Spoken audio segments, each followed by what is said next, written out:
सम्मानित मंच, उपस्थित मेरे भाइयों, बुजुर्गों, नौजवान बच्चों और मेरी बहनों और बच्चियों, सबसे पहले मैं आप सब लोगों का बहुत बहुत अभिवादन करती हूँ कि आप सब लोग यहाँ पर पधारे। वैसे तो जाति और धर्म समाज को तोड़ने का काम करते हैं, जोड़ने का काम नहीं। लेकिन हमने जाट जो जाति है, जे का मतलब जस्टिस, ए का मतलब एक्शन और टी का मतलब ट्रुथ, जो सत्य के लिए और न्याय के लिए लड़ता हो वो जाट है। जाट वो है, जाट है। इसलिए मैं आपको ये निवेदन करना चाहूँगी कि सत्य और न्याय के लिए लड़ना है और वही अपनी जाति को, जिसे कहना चाहिए, लोगों के सामने बताना है। लेकिन एक बात मैं आपसे बताऊं, आर्य समाज ने, जाटों ने सबसे पहले आर्य समाज को अपनाया और जो जाटों ने जो अपनाया उसका नतीजा है कि आज 91 साल की उम्र के अंदर सुमित्रा सिंह 6 साल और 4 महीने की उम्र के अंदर पढ़ने के लिए बनस्थली चली गई थी। ये कमाल जो है ये आर्य समाज का है। आर्य समाज को जिन लोगों ने अपनाया वो गांव आगे बढ़ गए, वो परिवार आगे बढ़ गए। और ये लोकतंत्र का और शिक्षा का कमाल है कि जिसने आपके जैसे लोगों ने, लोग कहते हैं 9 बार जीती। अरे झुंझुनू की जनता को इस बात के लिए बधाई है कि उन्होंने मेरा एक रिकॉर्ड बनाया, 9 बार जिता के। मेरी कोई तारीफ़ की बात नहीं, ये झुंझुनू की जनता की तारीफ़ है कि जिन्होंने एक महिला को, एक किसान की एक लड़की को जिन्होंने 9 बार जिताया। ये झुंझुनू की जनता का कमाल है।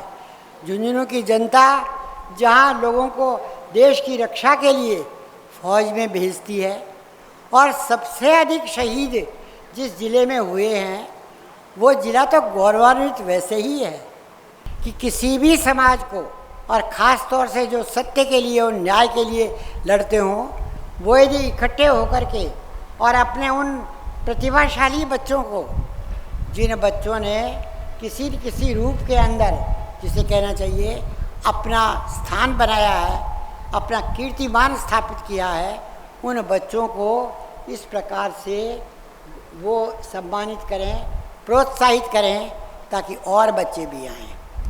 मैं एक बात और निवेदन करना चाहूँगी, जो जनप्रतिनिधि हैं उनको किस बात का सम्मान? सम्मान तो जनता का है जिन्होंने जनप्रतिनिधियों को चुना है। इसलिए हम लोगों को तो आपने खामखा के अंदर सम्मानित करने की बात की है, ये कोई ठीक बात नहीं है। लेकिन इन बच्चों को, जिन बच्चों ने कीर्तिमान स्थापित किए हैं, IAS में आकर के, RAS में आकर के, IPS में आकर के, और अच्छे जिसे कहना चाहिए, मैं एक बात और निवेदन करना चाहूँगी। हो सकता है वो बुरी लग जाए, लेकिन मेरी आदत है सच कहने की। मैं ये निवेदन करना चाहूँगी कि हम लोगों में जो कमज़ोरियाँ हैं, कोई ऐसा नहीं है कि हमारे में कमज़ोरियाँ नहीं हैं। एक ज़माना था कि जिस ज़माने के अंदर शादी ब्याहों के अंदर न कोई देश-लेज होता था, न कोई दिखावा होता था, न कुछ और होता था। और अब हम बढ़ गए दूसरी तरफ। अब शादी ब्याहों में अनाप शनाप खर्चा। ये आर्य समाज की देन थी कि जिसने शादी विवाहों में भी खर्चा कम करने की, जिसे कहना चाहिए, लोगों से निवेदन किया था। इसलिए आज जो हमारे में कुरीतियाँ हैं, हम जहाँ अपने बच्चों को प्रोत्साहित करते हैं, वहाँ हम में जो कमज़ोरियाँ हैं, हम में जो कमियाँ हैं, उन कमियों को भी दूर करने की कोशिश करें। तभी तो जाट का मतलब, असली मतलब जो है वो सिद्ध होगा। क्या हम उन लोगों को, जो लोग रिश्वत खाते हैं, चाहे राजनीति में हों, चाहे नौकरी में हों, जो रिश्वत खाते हैं, क्या हम उन लोगों को तिरस्कृत नहीं कर सकते? क्या हम उन लोगों को, जिसे कहना चाहिए, इस तरह का नहीं कर सकते कि वो आइंदा के लिए ऐसा नहीं करें। इसलिए जहाँ उन बच्चों को, प्रतिभाशाली बच्चों को जहाँ हम प्रोत्साहित करने के लिए ये काम करते हैं, वहाँ जो खराब काम करते हैं, शादी ब्याहों में अनाप शनाप खर्चा करते हैं, शादी ब्याहों में अनाप शनाप दहेज लेते हैं, उन लोगों को भी तिरस्कृत करें। जो कमियां हम में हैं उनको भी बताना चाहिए और उनको दूर करना चाहिए, तभी जाट का मतलब, असली मतलब सिद्ध होगा।